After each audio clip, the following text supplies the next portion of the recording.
नमस्कार, आप देख रहे हैं चौकस भारत और मैं ब्रजेंद्र। बिहार सरकार के मंत्री अशोक चौधरी ने सरकार के योजनाओं को विस्तार से बताया है और ये भी कहा है कि इससे उन महिलाओं को लाभ होगा जो वर्षों से अपने पैर पर खड़ा होना चाहती हैं। उन महिलाओं को सशक्त होने में जो है मौका मिलेगा, सशक्त होने का मौका मिलेगा, जो स्वावलंबित होना चाहती हैं।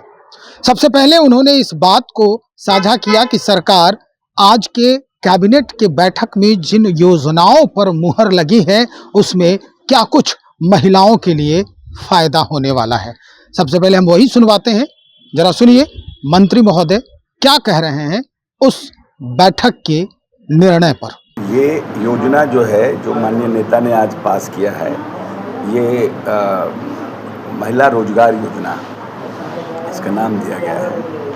और इस रोजगार योजना में वैसे परिवार से एक व्यक्ति जो काम करने में सक्षम होगा, महिला जो भी उस परिवार की एक महिला को अभी तत्काल सितंबर में 20,000 रुपया आने वाले 20,000 रुपया की राहत अभी राशि दी जाएगी और उनको एक्सप्लोर करने के लिए कहा जाएगा कि भाई कुछ और आप रोजगार कर सकते हैं, जो भी छोटा मोटा रोजगार कर सकते हैं, जिसके लिए सरकार आने वाले 6 महीने में 2 लाख रुपए तक का सहायता राशि देगी उनको, उनका आर्थिक सबलता के लिए कि जो आधी आबादी है वो कैसे मुख्य धारा में जुड़े और मुख्य धारा में जुड़ करके उनको कैसे आर्थिक रूप से हम संपन्न बना सके, उसकी ये योजना है। अब हम आगे बढ़ते हैं और आज के घटनाक्रम की चर्चा जब हमने की अशोक चौधरी से यानी मंत्री महोदय से, तो उस पर भी उन्होंने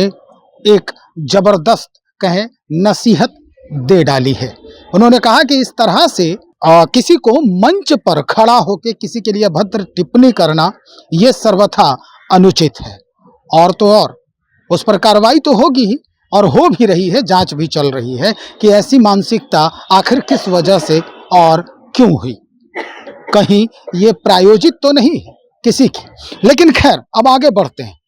उसके बाद जब कांग्रेस पार्टी के दहलीज पर आज जब भाजपाइयों के द्वारा पहुंचा गया वहां पर प्रदर्शन करने के लिए, अपना रोष व्यक्त करने के लिए, इस बाबत भी अशोक चौधरी ने बड़ा बयान दे दिया है। सुनिए। प्रजातंत्र लोकतंत्र में हम विचारधाराओं की लड़ाई लड़ते हैं, व्यक्तिगत लड़ाई हम नहीं लड़ते हैं। कोई भी व्यक्ति हो, किसी के प्रति भी इस तरह की घटिया मानसिकता से बोलना किसी के लिए भी, ये तो देश के प्रधानमंत्री हैं और देश का प्रधानमंत्री किसी एक व्यक्ति या कोई एक समूह के मदद से नहीं होता, पूरा देश का अधिकतम जनता उनके पक्ष में रहता है, तब आदमी देश का प्रधानमंत्री बनता है। तो इस तरह की भाषा का जितना कड़े शब्दों में निंदा की जाए वो कम है। और हमेशा ये ध्यान रखना चाहिए कि कार्यक्रम अगर खत्म हो गया है तो तुरंत माइक ये सब बंद करना चाहिए। कोई भी व्यक्ति आके इस तरह का भाषण करेगा, इस तरह का अपना, अब सोचिए कि लोगों के मन में कितना जहर है कि ऐसी भाषा का प्रयोग तो हम लोग अपने किसी के लिए करते ही नहीं हैं। इस तरह की भाषा का प्रयोग करना, जो गिरफ्तारी हुई है उनके ऊपर केस चलेगा, मुकदमा चलेगा। पटना में जो आज घटना घटी है, एक पार्टी के लोग दूसरे पार्टी कार्यालय में जाके घुस के तोड़ फोड़ किए, इसको क्या मारपीट हुई? किसी भी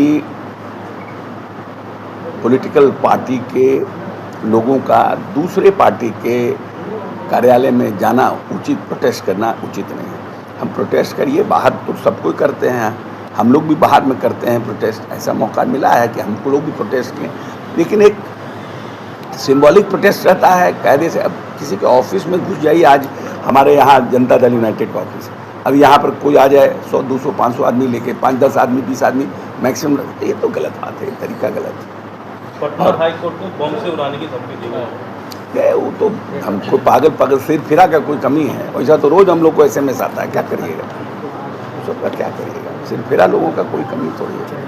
इन्होंने साफ तौर पे कहा कि लोकतंत्र और प्रजातंत्र में हम अपनी बातें रख तो सकते हैं, लेकिन किसी के घर में घुस करके इस तरह से करना भी अनुचित है। हम प्रदर्शन कर सकते हैं, अपना रोष व्यक्त कर सकते हैं, हम अपना प्रतिकार कर सकते हैं, लेकिन इस तरह का जो मारपीट वाली जो घटना हुई है, या यूं कहें कि जो भी कांग्रेसी चोटिल हुए हैं या जो भी भाजपाई चोटिल हुए हैं, इस बात को लेकर गहरी चिंता व्यक्त की है। तो चलिए इंतजार करते हैं और देखते हैं कि और लोग या जो आम पब्लिक है वो क्या कुछ कहती है इस पूरे घटनाक्रम को लेकर। बने रहिए, हम उनसे भी बात करके बहुत जल्द हाजिर हो रहे हैं और वो भी आपको सुनवाएंगे। बहुत शुक्रिया।